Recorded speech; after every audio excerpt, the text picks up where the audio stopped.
Hi guys, for today's vlog, ayan, mag-harvest muna tayo ng ng kangkong kasi nga ang dami-daming kangkong dito sa may bakuran ko. Kusa lang po yan silang tumutubo. At para naman mabawas-bawasan, harvestin na natin at ibenta na lang natin para mapakinabangan. Masarap kaya nitong lutuin. Pang adobo.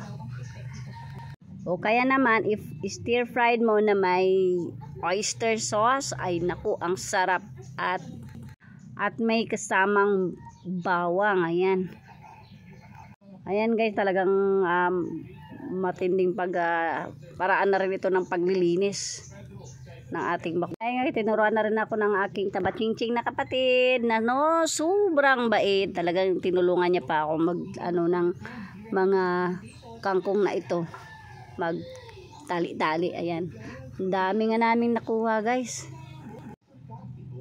Ayan, tinulungan na rin ako ng aking anaks kasi wala silang gawa ngayon. Ayan, ito na yung munang libangan namin ngayong araw. Minamadali na nga namin guys ang pagtatrabaho at nang matapos na itong pag-harvest ng kangkong. Ayan, tilay-tayo na po natin ng ating kangkong at binabad na nga natin dito sa tubig. Yan kasi para bukas ay alive na alive pa siya. Sa umaga natin siya i-deliver. Ayan, ang dami nila guys. Ang gaganda ng mga dahon nito, mga marikoy and parikoy. Talagang matabang mataba. Ayan, oh, napakaganda ng mga dahon yan, marikoy and parikoy. Nasa bakuran lang po natin yan. Sana manayaan natin. Ang mahal-mahal kaya ng kangkong sa palengke. Ito na mga marikoy and parikoy, atin ang bibilangin yung mga kangkong ngayon na ating i-deliver sa palengke.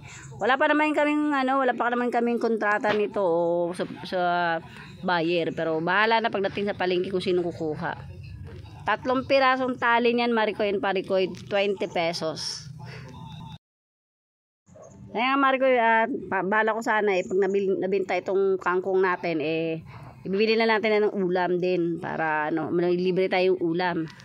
Oh, nakapaglinis ka na ng bakuran, may libre ka pang ulam, mayroon ka pang gulay na kangkong. Ang malaking bayaya rin sa bakuran ito, mga marikoy and parikoy.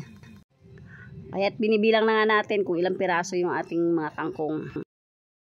Marikoy and parikoy, naka 53 pieces tayo na tali ng kangkong. Kasi ang isang tali po niyan, ang laki. Ayan nga marikoy and parikoy, yan, na tayo.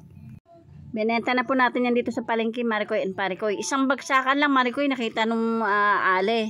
Binili na po niya lahat yan. Hindi na po kami naglako niyan. Nung makita niya lang na may dala-dala kaming kangkong, kinuha na po lahat ng isang ale. Yang 53 pieces na tali ng kangkong. O, diba? Hindi na kami nagpakahirap maglako-lako niyan sa palengke. Diretso na. Ayan guys, pinakyaw lahat yung kangkong natin. So, isang babaan lang yan. Andun na sa pala. Ayan si kuya, tsaka si ate yung pakyaw. Tsaka dito. Ayan. Kaya, hindi na tayo maglalako niyan. Thank you, ate. Ayan, mga marikoy and parikoy. Isang bagsakan lang, kangkong ubos agad. Wala pa po tayo 20 minutes, wala pa 10 minutes. Bili ulam mo lang? Basta bagsak. Lang? Ha? Bili lang ulam tanghalian. Kinumpra agad. Ha? Ayan guys, nakarating na po tayo dito sa bahay. Ayan, nakabili tayo ng ulam. Ayan. Kanong natin? Pidyan mo na. Ayan, ganyan. Ito pa yung nabili natin sa benenta nating kangkong, no? Ito po.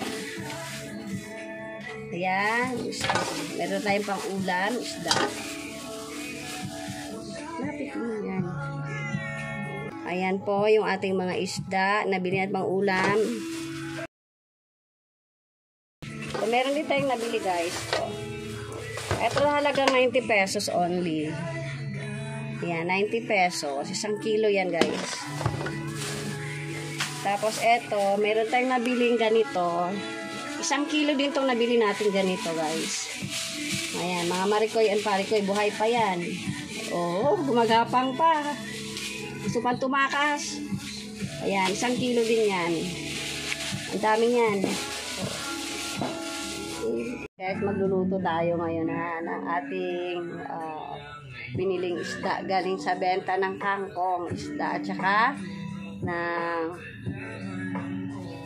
dawat, kung tawagin. Dawat, maliliit na alimang dagat. Dawat ang tawag namin doon. Lutuin natin, guys.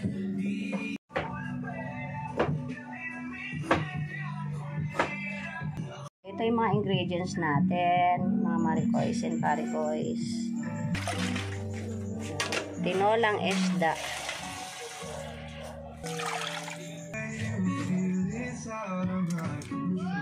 Dapat nakaharap dito yung pag-focus. Saan ba yung camera? Sige.